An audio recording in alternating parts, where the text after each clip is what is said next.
Right here in Tennessee, even in Murfreesboro, we've got some incredible trails to hike.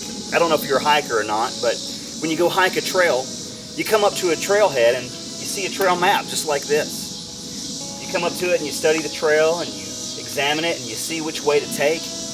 Here on this legend, we can see that part of the trail is paved and part of it's rocky. If you go to the right, it's 6 miles. If you go to the left, it's 9 miles. So you want to make sure you stay to the right. But anyway, if you stay here long enough, you begin to see people coming off the trail, and you visit with them and you find out about their experience. You say, how was it? What did you see? And they begin to tell you all about their adventure, about their journey. All the incredible scenery and the waterfalls and the wildlife. And you're like amazed by it. You're like taking it all in. That's great. That's incredible. But you turn back to the map and you begin studying the map and you're trying to figure out which way you want to go because you want to make sure it's the right way. And then you're standing here long enough for new hikers to come along the trail. They begin to ask you, what's this trail like? And you tell them all about it. You tell them about the scenery and you tell them about the waterfalls and you tell them about the wildlife. And they ask you, how many times have you hiked this trail? It sounds amazing. You say, well, I haven't hiked it yet, but I've heard all about it and I've studied the map really well. And so I know.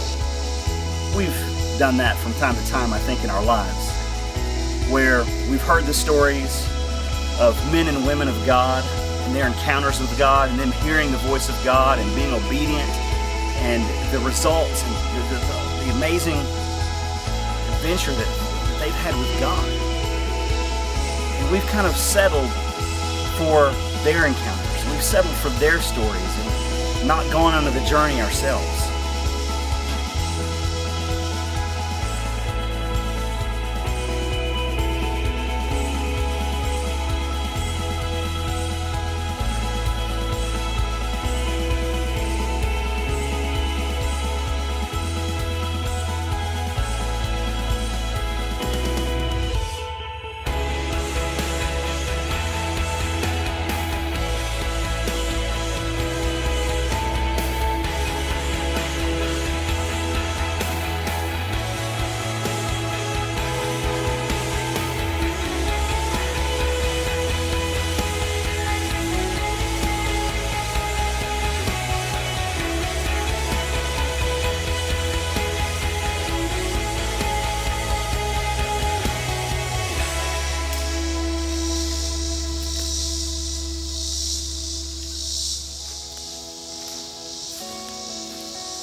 Another thing that we can do is say, you know what, I don't need the path. I'm going to go off into the woods all by myself. I don't need a pastor, I don't need a church, I don't need teachers, I don't need instruction. I'm just going to go off into the woods and do this whole God experience all by myself. I don't need any other path or, any other instruction from people that have gone before me. And then it begins to get dark outside. And you go, oh, crud. Does anybody have any flares? Nobody has any flares. We get off into heresy and we get off into weird doctrines. That's no way to do this journey either.